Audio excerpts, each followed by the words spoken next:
오늘 말씀 보겠습니다. 오늘 말씀은 창세기 42장 7절에서 9절 말씀입니다. 신약 성경 제가 가진 성경으로는 구약 성경 58페이지에 있습니다. 창세기 42장 7절에서 9절, 성경 있는 분들은 58페이지 찾으시면 되겠습니다. 우리 한 목소리로 함께 봉독하도록 하겠습니다. 요셉은 그들을 보자마자 곧바로 그들이 형들임을 알았다.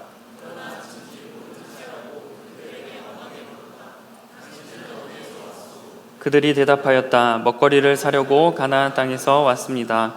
요셉은 형들을 알아보았으나 형들은 요셉을 알아보지 못하였다. 그때 요셉은 형들을 두고 꾼 꿈을 기억하고 그들에게 말하였다. 당신들은 첩자들이요, 이 나라의 허술한 곳이 어딘지를 엿보러 온 것이 틀림없소. 아멘.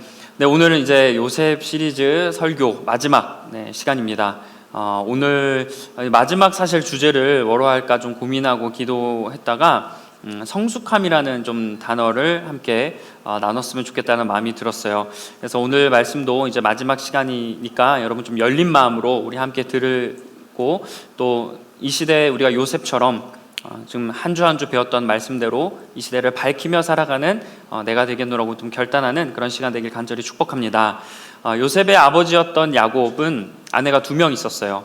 첫 번째 부인은 레아고요, 두 번째 부인은 라헬입니다. 근데 좀 재미있는 사실이 이 부인 2명은 자매지간이었습니다. 그러니까 첫 번째 부인 레아는 언니였고 두 번째 부인 라헬은 동생이었어요.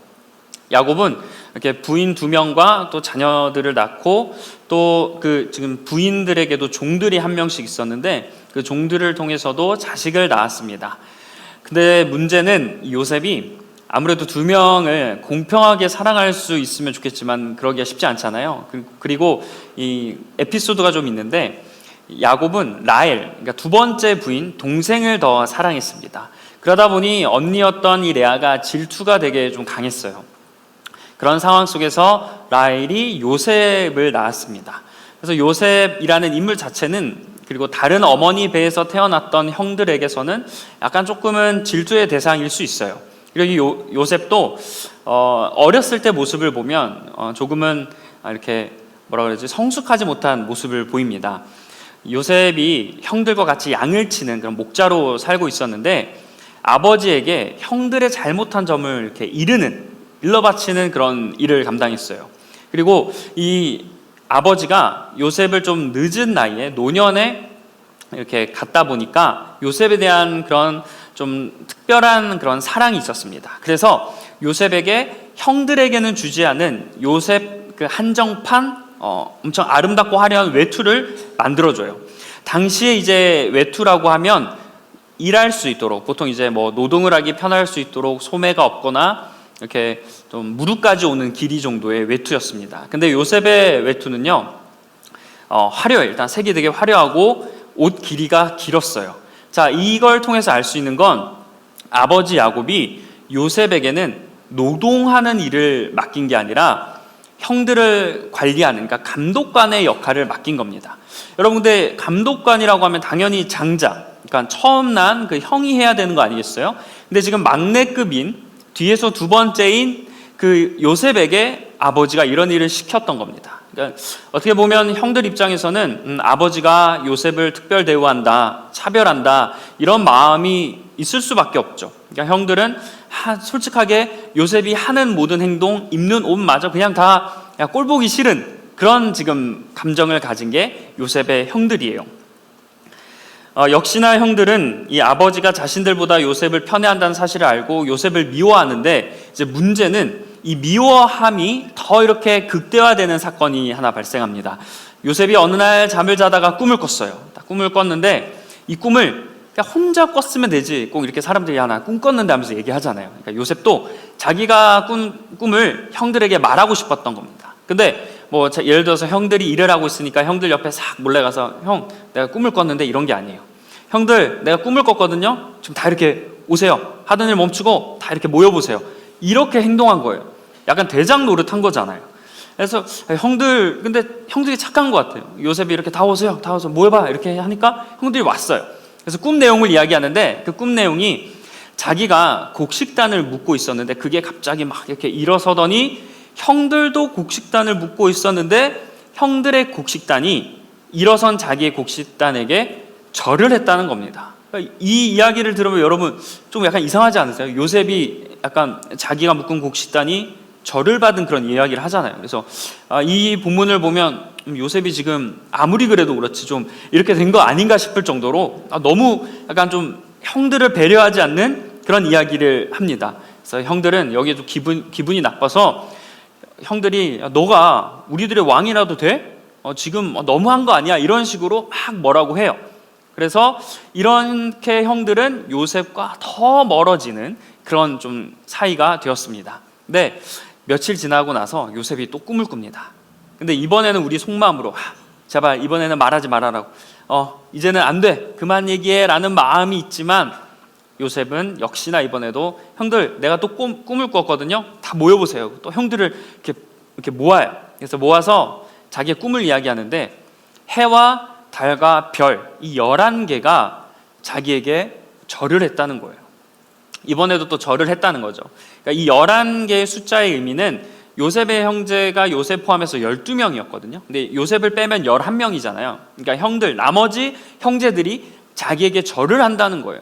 당연히 형들 입장에서는 이걸 눈치챌 수밖에 없는 이야기죠. 그러니까 형들이 이번에도 화가 나가지고 이 자식 욕을 하려고 하는데 이번에는 아버지도 못 참는 거예요. 이 요셉을 특별히 더 사랑했던 아버지조차 요셉이 너무 개념이 없는 것 같아서 아버지가 요셉을 막 책망하고 비판합니다. 자, 이렇게 보면 상황을 우리가 조금 종합해 보면 형들과 요셉은 아마 관계가 회복 불가능한 관계였지 않을까. 여러분이 우리가 형들이라고 생각하면 요셉과 같은 사람을 누가 좋아하겠어요? 자기 잘나고 자기 이렇게 우쭐대는 사람 좋아할 사람이 없죠. 그러다 보니 관계가 안 좋았을 거라고 우리가 추측할 수가 있어요. 근데 요셉은 지금 이런 상황을 쭉 돌아보면 과거에는 자신을 과시했던 사람입니다. 아버지가 자기를 편애하는 것 알고 있고 자기에게만 특별한 옷이 있다는 걸 알고 있어요. 이렇게 내가 아버지에게 차별 대우를 받는다는 것, 이렇게 특별한 사랑을 받는다는 것을 요셉이 당연히 알죠. 그리고 게다가 자기가 아버지에게 형들의 잘못을 일러 바치는 역할까지 하잖아요. 그러면 이게 그런 역할을 아무리 주어졌다고 하더라도 이 막내 정도가 되면 형들의 눈치를 볼 수밖에 없습니다. 근데 지금 요셉은 형들이 아버지에게 혼나든 말든 그냥 그런 거 신경을 안 쓰는 거예요. 지금 자기가 어떻게 그냥 아버지에게 잘 보이고 형들에게 내가 이렇게 대단하다는 것을 그냥 과시하는 것에만 지금 요셉의 그런 마음이 있는 거죠.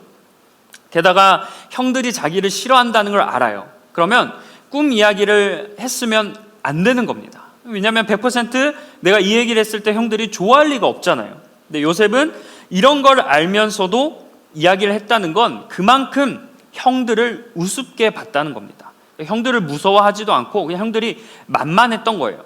요셉의 과거는 그러니까 지금 세상이 자기에게는 두려울 게 없는 겁니다. 자기 잘난 맛에 살고 내가 원하는 대로 다 하고 내가 형들보다 뛰어난 옷을 입고 그런 형들을 관리하는 역할을 맡았으니까 요셉은 지금 두려울 게 하나도 없는 그런 삶을 살게 됐어요. 만약에 요셉이 조금 눈치가 있고 형들을 배려하는 사람이었으면 첫 번째 꿈을 꿨을 때 그 꿈을 얘기했을 때 형들이 기분 나빠했다는 걸 알아요. 그러면 당연히 두 번째 꿈을 이야기하면 안 되죠. 왜냐하면 상대방이 기분 나빠한다는 걸 그렇게 눈치가 있었으면 절대 얘기하지 못합니다. 그리고 자기는 혼자잖아요. 나머지는 11명이나 되고 아버지까지 12명. 이 다수에게 자기의 자랑을 하는 것, 근데 기분이 나빠하는데도 불구하고 앞에서 그렇게 얼굴에 철판을 깔고 이야기할 수 있다는 것. 요셉이 당시에는 되게 어리고 이런 차원이 아니라 그러니까 좀 형들을 되게 좀 편하게 생각하는 것을 넘어서 그냥 자기보다 밑에 있는 그렇게 깔봤다는 거예요. 아버지의 그런 사랑이 형들을 깔보게 만드는 그런 역할을 하게 됐다는 겁니다.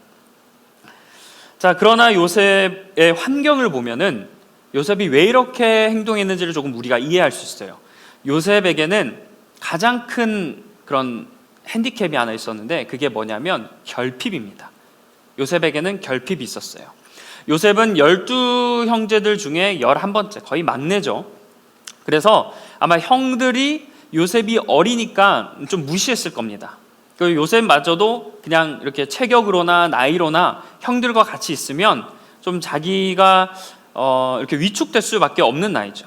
그리고 가족의 그런 큰 일이나 뭐 작은 일, 그러니까 대소사가 있을 때 요셉은 그런 걸 결정할 수도 없고 의견을 말할 수 없는 그런 위치였을 거예요. 왜냐하면 존재감도 없고 영향력도 없으니까. 그러니까 이런 것에 대해서 자기가 인정받지 못하는 결핍이 요셉에게 있었을 겁니다. 그리고 요셉은 가장 좀 아픈 사실이 뭐냐면 엄마가 없어요. 엄마가 요셉의 동생 베냐민을 낳고 죽었습니다. 요셉은 어머니가 없는 결핍이 있었어요. 그러니까 요셉의 형들은 자기들 어머니에게 사랑을 받는 뭐 그런 모성의 그런 어머니의 사랑이라도 입었지만 요셉은 그런 어머니의 사랑을 받고 자라지 못했거든요. 그렇기 때문에 어머니 사랑에 대한 결핍이 요셉에게는 있었을 겁니다. 그러니까 이런 여러 가지 결핍으로 인해서 요셉이 어쨌든 자기가 무시당하지 않고 이렇게 많은 형들 앞에서 그래도 인정받기 위해서 자기를 높이고 드러내는 모습으로 그가 이렇게 성장하게 되고 자기를 과시하게 된 거죠. 자, 우리 주변에도 마찬가지로 이렇게 자기를 과시하고 뭐 이렇게 강한 척하는 사람들이 있습니다. 근데 여러분 잘 아시겠지만 그런 사람들을 잘 들여다보면 내면의 아픔이나 상처나 결핍들이 있어요. 자기가 연약해 보이지 않기 위해서 일부러 막 센 척하고 또 자기의 부족함을 보이지 않기 위해서 자기를 과시하는 또 드러내는 그런 모습들을 우리가 쉽게 볼 수 있습니다. 그래서 진짜 자존감이 높고 또 자신감이 있는 사람들은 자기를 어필하지 않아요. 그냥 가만히 있죠. 오히려 공손하고 오히려 더 예의가 바릅니다. 그러니까 이런 행동들을 좀 분석해 봤을 때 그리고 요셉의 상황, 환경을 좀 이해해 봤을 때 요셉에게는 결핍이 있었다. 그리고 그 결핍이 요셉으로 하여금 이렇게 교만한 사람이 되게 했다는 겁니다. 근데 요셉이요, 총리가 된 후에는 자기를 과시하지 않아요. 형들을 이해하고 배려하는 모습을 보여주고 그리고 좀 뭔가 말과 행동에 신중하는 그런 모습을 보여줍니다. 그 증거가 오늘 본문 말씀이에요. 본문 말씀에서 그때 요셉은 형들을 두고 꾼 꿈을 기억하고 그들에게 말하였다. 당신들의 첩자들이여 이 나라의 허술한 곳이 어디 있는지를 엿보러 온 것이 틀림없소. 자, 지금 요셉이 총리가 돼서 곡식을 사러 온 형들에게 이렇게 얘기를 하는 거예요. 근데 이 성경에 굳이 이런 말씀을 기록해냈습니다. 지금 색칠로 되어 있는 거. 형들을 두고 꾼 꿈을 기억했다. 자, 이 말씀에서 이게 흥미로운 점인 것 같아요. 사실 요셉이 이제 형들을 봤어요. 자기를 팔았던 형들을 딱 봤단 말이죠. 그럼 인간적으로 분노나 뭐 서운함이나 그런 것들이 먼저 복수심 이런 게 먼저 생각났어야 되는데 요셉이 먼저 가장 떠올랐다는 게 뭐예요? 어렸을 때 꿨던 꿈이라는 거예요. 그리고 이후의 행동을 보면 뭐 이렇게 화를 내거나 형들을 복수하지 않지 않습니까? 그러니까 이 꾸었던 꿈, 이게 또 요셉으로 하여금 어떤 변화를 우리에게 예측할 수 있게 하는 그런 문장이라는 거예요. 자, 예전에는 요셉이 꿈을 꾼 다음에 어떻게 했어요? 바로 형들 일로 와봐 이렇게 해서 형들에게 이야기했죠. 근데 지금 요셉은 꿈을 기억했지만 자기의 꿈을 형들한테 이야기하지 않아요. 그리고 요셉이 자기가 누구인지 형들 사실 내가 요셉이야 이렇게 이야기하지도 않습니다. 그냥 이런 거를 숨기고 조심스럽게 말을 하고 있거든요. 그러니까 이렇게 요셉이 뭔가 성격이 바뀌었다. 그의 좀 뭐런 성품 이런 게 모났던 부분이 변했다라는 것을 우리가 알 수 있는 거죠. 사실 요셉 입장에서는 가장 통쾌한 건 뭐냐면 다 그렇게 엎드려 있는 형들에게 형들 나 사실 요셉이야. 내가 이렇게 위대한 사람이 되었어. 소름 돋지? 그때는 내가 꿈을 꿨을 때 나를 그렇게 비웃고 놀리더니 꼴 좋다. 이제 형들이 당할 차례야. 이렇게 하면서 복수 탁 하면 얼마나 통쾌한 그 드라마에 나오는 그런 복수하는 장면 아니겠습니까? 사실 복수하려면 이게 가장 좋은 방법이에요. 지금 형들 얼마나 처량합니까?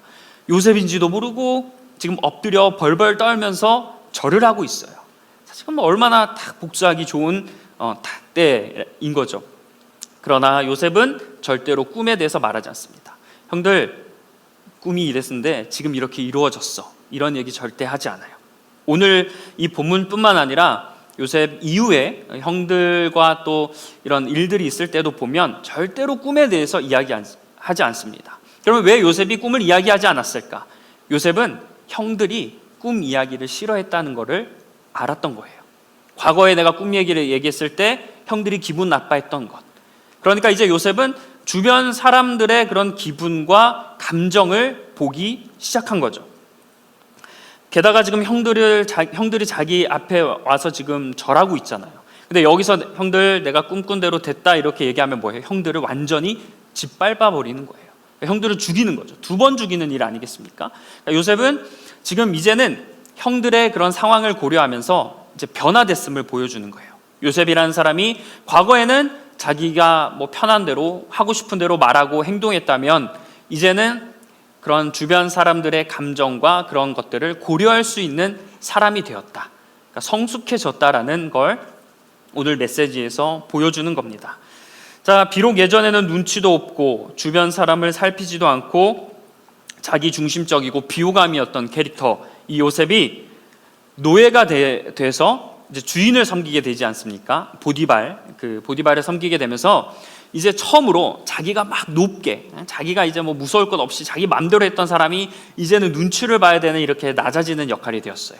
그러니까 보디발의 기분도 맞춰야 되고, 보디발의 눈치도 봐야 되고, 보디발을 일단 섬겨야 되지 않습니까? 그러니까 그런 일들을 거치면서 요셉이 좀 자기를 자제할 줄도 알고 다른 사람들을 좀 이렇게 보살피고 이렇게 섬세하게 돌볼 수 있는 그런 그러니까 배려하는 마음이 분명히 생겼을 거예요. 그런 자질들을 그 보디발 밑에 노예 생활을 하면서 그것을 배우게 된 겁니다. 그래서 이제는 남을 품을 수 있고 그 다음에 배려를 할 수 있게 된 거죠. 그래서 형들이 용서를 구할 때도 용서해 줄게 해서 끝나지 않아요. 내가 형들을 보살펴 줄게. 오히려 자기에게 상처를 준 사람에게 손을 내밉니다. 이렇게 됐던 비결이 요셉이 성숙해졌기 때문이죠. 그러면 요셉이 성숙하게 된 배경은 무엇일까? 자, 사람은 쉽게 바뀌지 않는다고 하는데 요셉이 이렇게 바뀌었던 배경은 무엇일까? 자, 요셉이 노예로 팔려갔을 때 그 전까지는 변화되지 않았죠. 근데 요셉이 노예로 팔려간 이후에 이제 총리가 되기 이전까지 이 기간 동안에 요셉이 변화됐다는 거예요. 그러면 이 기간에 요셉에게 무슨 어떤 드라마틱한 일이 있었기에 사람이 이렇게 변화됐을까? 근데 이 기간의 요셉의 특징을 잘 보잖아요. 그러면 요셉이 하나님과 동행하는 그런 모습들이 기록되어 있어요. 그 기간에는 요셉이 다르게 뭐가 없어요. 그냥 하나님이 함께 하셨고 하나님이 요셉을 지켜줬다는 말씀밖에 없습니다. 그러니까 알 수 있는 건 요셉이 하나님과 동행하면서 어떻게 된 거예요? 그의 그런 모난 부분들이 깎이고 변화된 거죠. 이렇게 자기가 변한 그 시점을 통해서 요셉이 하나님이라는 단어를 말하기 시작하거든요. 요셉이 예전부터 어렸을 때부터 하나님을 믿고 막 이런 모습을 보이지 않아요. 요셉은 과거에는요 하나님이라는 단어를 한 번도 이야기하지 않아요. 37장을 보면 그 요셉이 팔리기 전에 평소 그의 삶과 특히 형들에게 꿈을 말할 때도 요셉은 하나님이라는 단어를 한 번도 말하지 않습니다. 그러니까 하나님이 꿈을 꾸게 해주실 거 아니에요. 근데 형들 하나님이 나에게 이런 꿈을 주셨다라고 고백하지 않아요. 내가 꿈을 꿨다라고 얘기합니다. 그러니까 지금 그 전까지의 요셉에게 있어서 인생의 주인공은 나예요. 내가 꿈을 꾸고 내가 이런 걸 하고 내가 그 주인이 되는 삶을 살았던 거죠. 근데 요셉이 보디발의 노예가 되고 난 다음에 그 보디발의 아내의 유혹을 이겼을 때 뭐라고요? 하나님을 이야기하죠. 하나님께 내가 어떻게 죄를 지을 수 있겠냐고. 그리고 그 감옥에 가서 왕의 신하들의 꿈을 해몽할 때도 꿈은 하나님께 달려있다라고 이야기해요. 그리고 마지막으로 바로의 꿈을 해몽할 때도 이 꿈은 하나님께 달려있다라고 이야기합니다. 요셉의 그 인생의 주어가 하나님으로 바뀌게 됨을 알 수가 있어요. 그러니까 요셉은 하나님과 동행하면서 그의 삶이 하나님과 함께하는 삶으로 바뀌었는데 그러다 보니까 어떻게 해요? 자연적으로 그의 신앙만 깊어진 게 아니라 그의 삶과 성격과 성품과 그 모든 전 인격체들이 거듭나게 되었다라는 겁니다. 그래서 그가 성격이 변화되었다라는 것을 우리가 말씀을 통해서 알 수 있는 거죠. 그래서 결국 하나님을 제대로 만난 요셉이 이렇게 변화된 거예요. 과거의 하나님은 요셉에게 있어서는 아버지 하나님입니다. 아버지 야곱의 하나님이에요. 아직까지 나의 하나님이 아니었습니다. 근데 그 고난의 가운데 요셉은 그 하나님이 이제 나의 하나님이 되기 시작한 거예요. 그러다 보면 하나님과 깊은 관계를 맺고 하나님이 함께 해주시는 그런 은혜를 누리며 살아가다 보니까 자기의 과시하는 모습, 교만한 모습, 허세를 했던 모습들이 겸손하게 바뀌어갔던 거예요. 이처럼 하나님과 동행하는 사람은 자연적으로 그리고 또한 필연적으로 사람의 모습이 바뀔 수밖에 없습니다. 믿음이 깊어질수록 하나님을 향한 사랑만 커지는 게 아니라 반대로 저 한편에는 이웃에 대한 사랑마저 어떻게 되는 거예요? 커져가는 거예요. 하나님과 사람과의 그 모든 관계가 다 커져가는 것. 그게 하나님과 함께하는 사람의 특징인 겁니다. 그리고 이게 건강한 믿음이에요. 청년 여러분, 우리도 이런 요셉의 모습을 통해서 좀 나에게 만약에 필요한 그런 변화돼야 된 부분이 있다면 무엇인지 한번 돌아보았으면 좋겠습니다. 요셉에게서는 아마 말이었을 거예요. 사람들의 그런 상황, 형들의 그런 기분 고려하지 않고 마음대로 말했던 것. 그게 요셉이 하나님을 만나면서 깎였던 거죠. 그럼 나도 마찬가지로 내가 성숙하게 돼야 될 부분은 무엇인가? 근데 여러분 아마 다 알고 있지 않습니까? 우리가 몰라서 변화되지 않는 건 아니에요. 나의 약점, 나의 부족함, 우리 모두 다 알고 있습니다. 다른 사람과 이렇게 부딪히는 어떤 그런 성격적인 부분일 수도 있고, 또 나도 그런 요셉처럼 어떤 결핍과 아픔이 있기 때문에 그래서 더 사람들에게 막 날카롭게 대하고 거칠게 대하는 경우도 있고, 그런 것을 아픔을 감추기 위해서. 그리고 또 다른 사람에게 인정과 칭찬이 목이 말라요. 그래서 그 사람들이 나에게 인정해 주거나 칭찬해 주지 않으면 어때요? 막 기분 나빠하는 그런 모습들도 우리에게 있고, 또 상대방에게 무시당하는 그런 게 싫어서 상대방을 지배하려고 하고 상대방보다 우위에 있으려고, 그러니까 높이 있으려고 하는 그런 뭔가 욕구들이 다 가지고 있고, 그런 모습 때문에 상대방과 관계에 어려움을 갖게 됩니다. 요셉과 마찬가지로 말과 행동에 나의 좀 연약함이 드러날 수도 있어요. 이외에도 여러분, 우리가 각자 가진 연약함들은 여러 종류가 있을 겁니다. 그러나 분명한 것은 나에게도 그런 연약한 부분들이 성숙해져야 할 부분들이 있다는 거예요. 자, 우리가 거룩하게 살길 원하지만 사실상 우리의 실제 삶은 거룩과 거리가 조금 멀 때가 많이 있죠. 하지만 하나님을 예배하는 우리는 어떻게 돼야 돼요? 성숙해져야 된다는 것.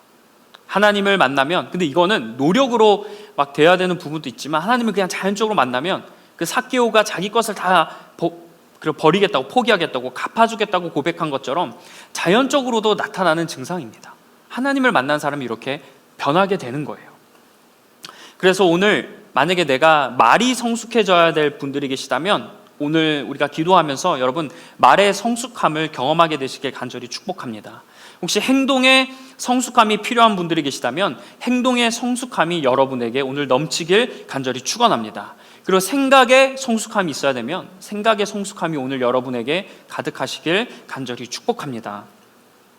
자, 우리가 성경에 보면 위대한 지도자 요셉 말고 또 모세가 있었죠. 이 모세의 특징은 혈기가 있었어요. 요셉이 그 이집트 감독관으로 이집트 왕자로 있었을 때 감독관을 죽입니다. 혈기 때문에 죽였어요. 그리고 또 이제 하나님의 일을 감당하다가 십계명을 받고 딱 내려오는데, 이제 계명을 받고 내려오는데 백성들이 타락한 모습을 본 거예요. 그래서 이거를 그냥 말로 하면 되는데 돌판을 어떻게 해요? 본인이 화가 나니까 팍 깨트려 버립니다. 요셉의 이런 혈기가 있었던 부분들이 성경 곳곳에 등장해요. 근데 이 모세는 하나님과 동행하면서 이 모습이 깎이거나 변화되지 좀 않았던 것 같아요. 그래서 결국에 이 혈기 때문에 무리바 물사건이 일어나게 됩니다. 그래서 결국 모세는 가나안 땅을 인도하기 위해서 자기가 그렇게 고생했는데 정작 자기는 약속의 땅 가나안에 어떻게 돼요? 들어가지 못하게 돼요.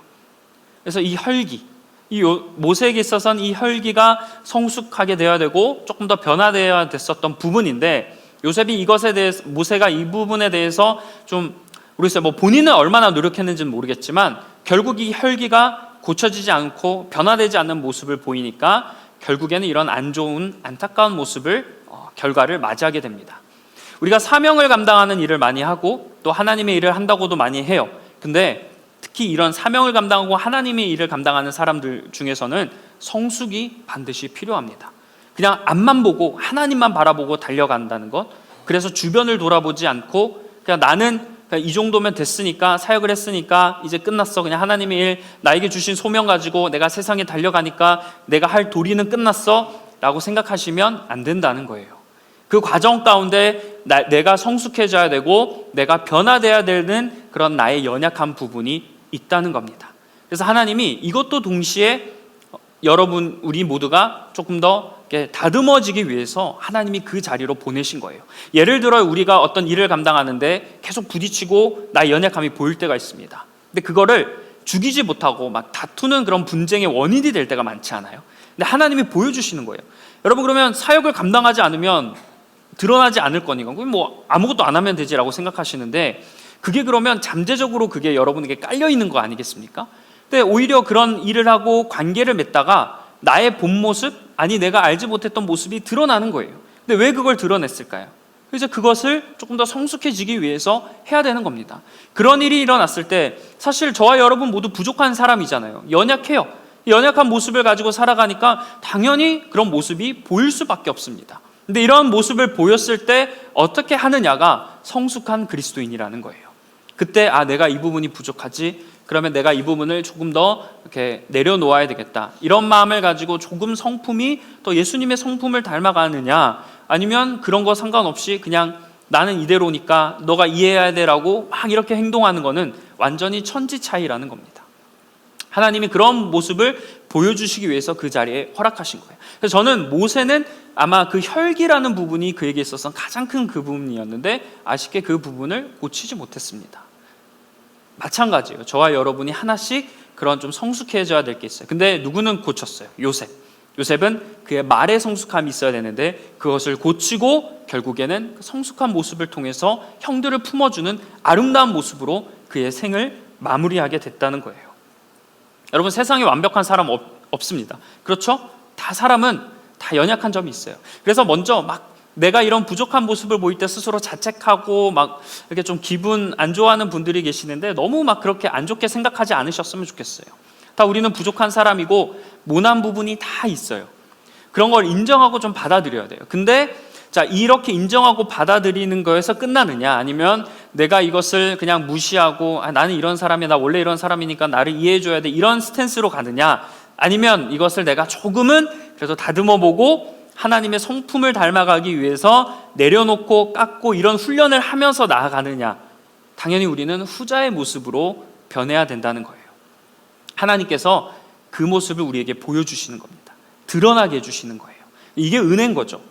나의 안 좋은 부분, 나중에 지금 드러났으니까 망정이지, 나중에 더 큰 것을 통해서 내가 더 큰 실수를 하게 되기 전에 하나님께서 지금 보여주시는 겁니다. 이거 은혜예요. 은혜. 이것도 은혜예요. 하나님의 은혜를 우리에게 지금 다 조금씩 관계 속에서, 아니면 어떤 그런 모임들과 그런 소명을 감당하는 과정 가운데서 하나님이 다 차근차근 보여주십니다. 보면 이제 보통 이제 이렇게 공동체 안에서도 마찬가지인 게, 이렇게 좀 다투거나 서로 이렇게 관계가 멀어지는 경우들이 있어요. 근데 대부분 보면 또 이런 부류들이 있더라고요. 내가 연약하니까 다른 사람들이 무조건 나를 이해해줘야 된다라고 생각하는 사람들이 있어요. 내가 부족하니까 조심하고 또 이렇게 다른 사람들을 배려하는 사람이 있는 반면, 내가 연약하니까 나는 무조건 배려받아야 되는 사람이라 생각해요. 그러다 보니까 상대방이 나에게 배려하지 않거나 이해하지 않는 모습을 보이게 되면 막 거기 엄청 막 기분 나빠하고 그 사람을 비판합니다. 그러니까 나는 이런데 왜 그렇게 안 해주냐는 거예요. 근데 사실 이것도 좀 어떻게 보면 좀 이기적인 모습일 수 있는 게, 나의 연약함은 인정해달라고 하면서 상대방이 나를 인정하지 않는 그런 상대방의 연약한 모습들은 내가 이해하지 못하는 거죠. 그러니까 이런 부분에서 계속 부딪힌다는 거예요. 내가 연약하면 상대방도 연약해요. 그러면 나를 이해해 주길 바란다면 상대방도 그런 모습들이 있다는 걸 내가 이해해 줘야 되겠죠.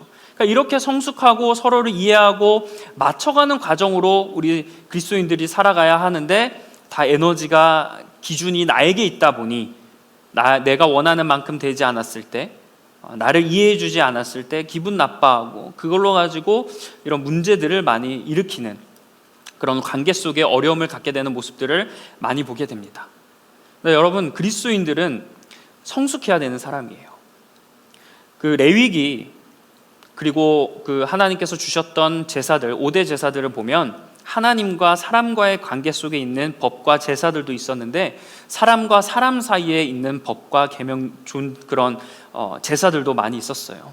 그러니까 하나님은 사람들과 사람들이 이 세상에서 더불어 살아가는 것에 관심이 많으셨다는 분입니다. 하나님 나라의 백성들이기 때문에 이 사람들은 세상과의 방식과 세상과의 그런 기준과는 다르게 살아가야 됨을 보여줘야 되는 사람이었어요. 그래서 하나님이 내 나라 이스라엘을 만들겠다라고 하신 것 아닙니까? 왜 굳이 아브라함을 통해서 하나님께서 나라를 만들겠다 하시고 왜 이스라엘 통해서 계속 하나님의 나라를 만들어 가셨던 걸까요? 그게 그냥 하나님이 이기적인 하나님이어서가 아니라 세상과 다르게 하나님의 말씀으로, 하나님의 성품으로, 하나님의 법으로 살아가도 잘 살아간다는 것을 보여주는 그 집단이 이스라엘 집단이었던 거예요. 근데 그들은 그러지 않아요. 타락하고 서로 이렇게 다투고 하나님의 말씀을 잊고 살아가다 보니 결국에 하나님의 심판을 받게 되는 그런 아쉬운 모습을 볼 수 있게 됩니다. 여러분, 이제 말씀을 좀 맺도록 하겠습니다. 오늘로써 이제 요셉의 설교가 마무리되는데 우리가 사람은 쉽게 변하지 않는다는 걸 알지만 그럼에도 불구하고 변화된 사람이 등장했어요. 요셉입니다.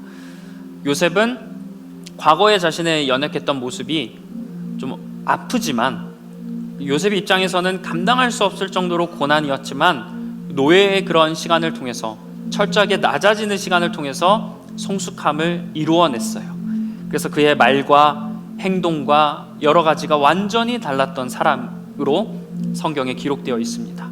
창세기는 요셉의 성숙함을 보여주고 또 형들도 성숙한 모습을 보여줘요. 잘못을 구하고 그랬던 모습들을 보여주면서 되게 성숙함의 은혜로 마무리되는 아름다운 모습을 우리에게 보여주고 있습니다. 여러분, 우리가 지금 요셉을 끝났다고 해서 아직까지도 만약에 요셉의 그런 좀 인생 역전이 그가 노예에서 총리가 되었다는 것을만 바라보고 지금 내가 이렇게 어려운 시기를 겪고 있으니 언젠가는 내가 저 높은 자리에 올라갈 거야, 잘 풀릴 거야 라고만 생각하고 있다면요, 우리는 아직 세상적인 관점으로 요셉을 바라보는 거예요. 그러나 요셉의 진정한 인생 역전은 그의 위치에도 있겠지만 그의 성품의 변화예요. 제일 힘든 자기의 성격이 변화되는 것, 과시하고 자랑하고 말만 하면 그냥 자기 이야기만 했던 사람이 형들의 이야기를 들어주고 겸손해지고 품어줄 수 있는 그 성격으로 변화되었다는 것. 성격 변화되는 거 여러분 진짜 어려운 일입니다. 그러나 그렇게 요셉이 변화되는 성숙함을 보여주었어요. 저는 좀 우리 가운데 그런 이야기들이 많이 들렸으면 좋겠어요. 누가 관계가 안 좋더라, 그런 이야기보다는 이런 일들이 있었는데 좀 서로 이해해주면서 품어주면서 잘 해결이 됐다더라, 아니면 좀 둘이 성숙한 모습을 보여주면서 기도하고 그래도 잘 맞춰가면서 어떤 일들을 잘 극복해 나가더라, 이런 이야기들 좀 들렸으면 좋겠습니다. 그게 성숙함으로 살아가는 사람들의 모습이에요. 내 신앙 너무나 중요하죠. 내 기준 너무나 중요합니다. 그러나 하나님도 그런 죄 지은 우리들을 생각해서 저 높은 분이 완전히 땅에 떨어지셨어요. 자기 것을 다 포기하셨다고요. 성숙하고 겸손한 사람들이 되려면 내가 낮아지고 나도 꺾이는 그런 일들이 필요합니다. 힘들죠. 당연히 가슴 아프죠. 그러나 그런 계기가 필요하다는 거예요. 혹시 만약에 지금 여러분의 연약함을 나도 알고요, 다른 사람마저 안다? 그러면 하나님이 여러분에게 보여주시는 거예요. 연약함에서 좀 성숙해지라고. 자, 이제 하나님은 보여주셨습니다. 여러분이 하나님께 은혜를 달라고 하는데 그게 하나님의 은혜라고 여러분에게 보여주셨어요. 이제 고치고 좀 더 성장해 나가는 것은 우리 노력에 달려 있습니다. 그 하나님이 보여주시는 것, 여러분 요셉과 같이 좀 변해졌으면 좋겠습니다. 성숙해지시길 간절히 소망해요. 그리고 만약에 또 그런 상대방의 어떤 성숙하지 못한 모습들로 인해서 상처받고 아파하는 분들이 계시다면 하나님의 위로가 오늘 가득 임하길 소망합니다. 그리고 이해해 주세요. 저 사람도 연약한 사람이니까 그럴 수가 있다. 어떻게 저 사람이 저래, 이렇게 하지 마시고 똑같은 나약한 인간이다, 그럴 수 있다, 그렇게 좀 품어주시고 이해해주시고 꼭 안아주실 수 있는 그런 여러분, 그리고 그런 사랑이 넘치는 우리 귀한 리버스 청년부가 되길 주님의 이름으로 간절히 축원합니다. 기도하겠습니다. 하나님, 오늘 말씀을 또한 우리가 나눴습니다. 마지막 요셉의 모습, 성숙함, 말과 행동이 변했던 그 요셉의 모습, 불가능한 일인 것 같지만 그래도 요셉이 그것을 성숙한 모습으로 보여주었습니다. 하나님, 우리도 살아가면서 연약한 모습들을 많이 가지고 있습니다. 그러나 하나님, 우리가 그러한 모습을 당연하게 여기지 않고 하나님이 나에게 조금 더 멋지고 아름다운 크리스천으로 살아가기 위해서 보여주시고 알려주시는 건 줄 믿습니다. 하나님, 이 모난 모습 하나님 도와주셔서 잘 깨지고 잘 깎여서 아름다운 그런 보석처럼, 정금처럼 하나님께 나아갈 수 있는 우리 귀한 리버서 청년부 되게 하여 주시옵소서. 그래서 우리가 이 시대의 요셉처럼 살아가며 주변 사람을 형통하게 하고 또 용서도 하고 또 그들에게 하나님의 사랑을 전하며 각박하고 어두운 이 세상에 한 줄기의 빛이 되고 소망이 되어 세상을 이끌어가고 세상을 변화시킬 수 있는 능력의 청년들로 살아갈 수 있도록 주님 역사하여 주시옵소서. 살아계신 우리 주 예수 그리스도의 이름으로 기도합니다. 아멘.